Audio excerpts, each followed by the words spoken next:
श्री स्वामी समर्थ. जय जय स्वामी समर्थ. थांबा, जर तुम्ही हा व्हिडिओ वटपौर्णिमेच्या दिवशी पाहत असाल तर कदाचित हा केवळ योगायोगाची गोष्ट नाही, कारण स्वामी समर्थांच्या कृपेने काही गोष्टी आपल्या जीवनात योग्य वेळीच घडत असतात. आज मी तुम्हाला अशा काही पवित्र सेवा सांगणार आहे, ज्या वटपौर्णिमेच्या दिवशी श्रद्धेने केल्यास मनाला शांती, घराला सुख आणि जीवनाला नवीन दिशा मिळू शकते. तुमच्या मनात एखादी इच्छा असेल, एखादे दुःख असेल, एखादी चिंता असेल किंवा तुम्ही कठीण काळातून जात असाल तर हा व्हिडिओ शेवटपर्यंत नक्की पहा, कारण शेवटी मी तुम्हाला अशी एक विशेष प्रार्थना सांगणार आहे जी अनेक भक्त मोठ्या श्रद्धेने करतात. कदाचित आजचा हा संदेश तुमच्या आयुष्यातील निराशेचा अंधार दूर करून आशेचा नवा दिवा पेटवणार आहे. म्हणून मन शांत करा आणि स्वामी समर्थांचे नाव घ्या आणि पवित्र संदेश शेवटपर्यंत ऐका, कारण कोणता शब्द तुमच्या जीवनाला नवीन प्रेरणा देईल हे सांगता येत नाही. श्री स्वामी समर्थ. जय जय स्वामी समर्थ. वटपौर्णिमा विशेष. स्वामी समर्थाच्या कृपेने सौभाग्य, सुख आणि समृद्धी मिळवणाऱ्या पवित्र सेवा. तुमच्या जीवनात अडचणीचे सावट आहे का? घरात सतत कलह, आर्थिक समस्या किंवा मनात अस्वस्थता आहे का?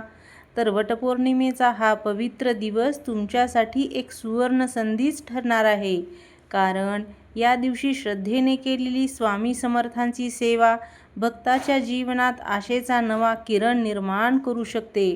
आज आपण जाणून घेणार आहोत वटपौर्णिमेला कोणत्या सेवा केल्याने स्वामी समर्थांची कृपा प्राप्त होते आणि जीवनात सुख, शांती, समाधान व समृद्धीचा मार्ग कसा खुला होतो. तर पहिल्यांदा आपण वटपौर्णिमेचे महत्त्व जाणून घेऊया. वटपौर्णिमा हा हिंदू धर्मातील अत्यंत पवित्र सण आहे. माता सावित्रीने आपल्या पती सत्यवानाचे प्राण यमराजाकडून परत मिळवले, त्या स्मरणार्थ हा दिवस साजरा केला जातो. वडाचे झाड हे दीर्घायुष्य, स्थैर्य आणि अखंड सौभाग्याचे प्रतीक मानले जाते. स्वामी समर्थांनी नेहमी भक्तांना श्रद्धा, सबुरी आणि सेवा यांचे महत्त्व सांगितले. त्यामुळे वटपौर्णिमेच्या दिवशी स्वामींची सेवा केल्यास आध्यात्मिक उन्नतीसोबतच मानसिक बळही प्राप्त होणार आहे. श्री स्वामी समर्थ नामजप ही पहिली सेवा. वटपौर्णिमेच्या दिवशी सकाळी स्नान करून स्वामींच्या प्रतिमेसमोर बसायचे आहे. त्यानंतर मंत्र म्हणायचा आहे, श्री स्वामी समर्थ. या मंत्राचा 108 वेळा किंवा 540 किंवा 1008 वेळा जप करायचा आहे. नामस्मरणामुळे मनातील नकारात्मकता विचार दूर होतात, चिंता कमी होते आणि मनाला सकारात्मक ऊर्जा मिळते. स्वामी समर्थ म्हणायचे, भिवू नकोस, मी तुझ्या पाठीशी आहे. हा विश्वास मनात जागृत होतो. त्यानंतर दुसरी सेवा आहे वडाच्या झाडाची प्रदक्षिणा. वटपौर्णिमेला वडाच्या झाडाची पूजा करून 7, 11 किंवा 21 प्रदक्षिणा घालाव्यात. प्रदक्षिणा घालताना स्वामींचे नामस्मरण करावे. श्री स्वामी समर्थ, श्री स्वामी समर्थ असे म्हणत प्रदक्षिणा केल्यास मनोकामना पूर्ण होण्याचा मार्ग खुला होतो. त्यानंतर तिसरी सेवा आहे स्वामी चरित्र पारायण. वटपौर्णिमेला श्री स्वामी चरित्रातील एखादा अध्याय किंवा संपूर्ण पारायण करणे अत्यंत पुण्यकारक असते. चरित्र वाचताना घाई करू नये, प्रत्येक ओळ मनापासून अनुभवावी. स्वामींच्या लीलाचे वाचन केल्याने भक्तांमध्ये आत्मविश्वास वाढतो आणि संकटाशी सामना करण्याची शक्ती मिळते. चौथी सेवा आहे दिवा लावण्याची सेवा. संध्याकाळी स्वामींच्या समोर तुपाचा किंवा तिळाच्या तेलाचा दिवा लावावा. दिवा लावताना प्रार्थना करावी, स्वामी, माझ्या जीवनातील अंधार दूर करा, ज्ञानाचा प्रकाश द्या. दिवा म्हणजे प्रकाश, आशा आणि सकारात्मकतेचे प्रतीक आहे. त्यानंतर पाचवी सेवा आहे अन्नदानाची सेवा. स्वामी समर्थांना अन्नदान अत्यंत प्रिय असते. वटपौर्णिमेला शक्य असल्यास गरजू व्यक्तींना अन्नदान करा. एखाद्या भुकेल्या व्यक्तीला जेवण द्या, पक्ष्यांना दाणे टाका किंवा गायीला चारा द्या. ही सुद्धा एक सेवाच आहे. अन्नदानामुळे पुण्यप्राप्ती होते आणि घरात अन्नधान्याची कमतरता राहत नाही. स्वामींची 6वी सेवा म्हणजे स्वामींची आरती सेवा. सकाळी आणि संध्याकाळी स्वामींची आरती करावी. आरतीमुळे घरातील वातावरण सात्विक बनते. मनातील भीती, असुरक्षितता आणि नैराश्य हळूहळू कमी होण्यास मदत होते. त्यानंतर 7वी सेवा आहे जपमाळ सेवा. वटपौर्णिमेच्या दिवशी 1 माळ, 5 माळ किंवा 11 माळ श्री स्वामी समर्थ मंत्राचा जप करावा.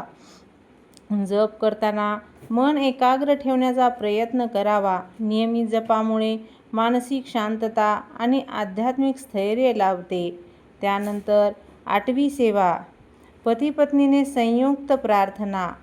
वटपौर्णिमा हा सौभाग्याचा दिवस असल्याने पती आणि पत्नीने एकत्र बसून स्वामींची प्रार्थना करावी. घरातील सुख, शांती आणि प्रेम वाढावे अशी प्रार्थना करावी. एकत्र केलेली प्रार्थना कुटुंबातील नातेसंबंध अधिक मजबूत बनवते. त्यानंतर वडाच्या झाडाला पाणी अर्पण करणे. 9वी सेवा वडाच्या झाडाला पाणी घालून स्वामींचे स्मरण करावे. झाडांची सेवा म्हणजे निसर्ग सेवा. निसर्गाचा आदर करणे ही सुद्धा एक श्रेष्ठ साधनाच आहे. त्यानंतर 10वी सेवा म्हणजे शेवटची दयाभाव आणि क्षमा सेवा. स्वामी समर्थांनी प्रेम, करुणा आणि क्षमेचा संदेश दिला. या दिवशी कोणाबद्दल मनात राग असेल तर तो सोडण्याचा प्रयत्न करावा. क्षमेमुळे मन हलके होते आणि अंतःकरणात शांती निर्माण होते. त्यानंतर वटपौर्णिमेला करावयाची विशेष प्रार्थना. हे श्री स्वामी समर्थ महाराज, आमच्या जीवनातील संकटे दूर करा. आम्हाला योग्य मार्ग दाखवा. आमच्या कुटुंबाला सुख, समाधान, आरोग्य आणि समृद्धी द्या. आमच्या मनातील भीती, चिंता आणि दुःख दूर करून श्रद्धा, सबुरी आणि आत्मविश्वास द्या. तुमची कृपादृष्टी सदैव आमच्यावर राहू द्या. श्री स्वामी समर्थ. अशा प्रकारे वटपौर्णिमेला आपल्याला प्रार्थना करायची आहे. आता महत्त्वाचा संदेश, वटपौर्णिमेची खरी सेवा केवळ विधी करण्यात नाही तर मन शुद्ध ठेवण्यात आहे. श्रद्धा, प्रामाणिकपणा, दयाभाव आणि सत्कर्म या गोष्टींना स्वामी समर्थांच्या मार्गात विशेष महत्त्व आहे. जर तुमच्याकडे वेळ कमी असेल तरी फक्त 10 मिनिटे मनापासून स्वामींचे नामस्मरण करा. भक्तीचा आधार बाह्य दिखाव्यापेक्षा अंतःकरणातील भावनेत असतो. कदाचित आज तुमच्या जीवनात अनेक समस्या असतील. कदाचित तुम्ही थकलेले असाल, निराश असाल किंवा एखाद्या चमत्काराची वाट पाहत असाल. पण लक्षात ठेवा, प्रत्येक अंधाऱ्या रात्रीनंतर पहाट येतेच. श्रद्धेने स्वामींचे नाव घ्या. वटपौर्णिमेच्या या पवित्र दिवशी केलेली सेवा तुमच्या जीवनात आशेचा नवीन प्रकाश घेऊन येऊ शकते. विश्वास ठेवा, स्वामी समर्थ भक्तांना कधीच एकटे सोडत नाहीत. त्यांच्या चरणी मन अर्पण करा आणि निर्धास्तपणे पुढे चला. श्री स्वामी समर्थ. तर भक्तांनो, वटपौर्णिमा वर्षातून एकदाच येते, पण या दिवशी केलेली श्रद्धा, सेवा आणि प्रार्थना आपल्या मनात कायमचा प्रकाश निर्माण करू शकते. जीवनात कितीही अडचणी आल्या, कितीही संकटे आले तरी एक गोष्ट कधीही विसरू नका, स्वामी समर्थावर ठेवलेला विश्वास कधीच व्यर्थ जात नाही. आज या पवित्र दिवशी स्वामींच्या चरणी तुमच्या सर्व चिंता, दुःख, भीती आणि समस्या अर्पण करा. जे तुमच्या हातात नाही ते स्वामींच्या हातात सोपवा. कारण जिथे माणसाची शक्ती संपते तिथूनच स्वामीची कृपा सुरू होते. मनापासून नामस्मरण करा, सत्कर्म करा आणि नेहमी सकारात्मक राहा. कदाचित आजचा दिवस तुमच्या आयुष्यातील नवीन आणि आनंददायी अध्यायाची सुरुवात ठरेल.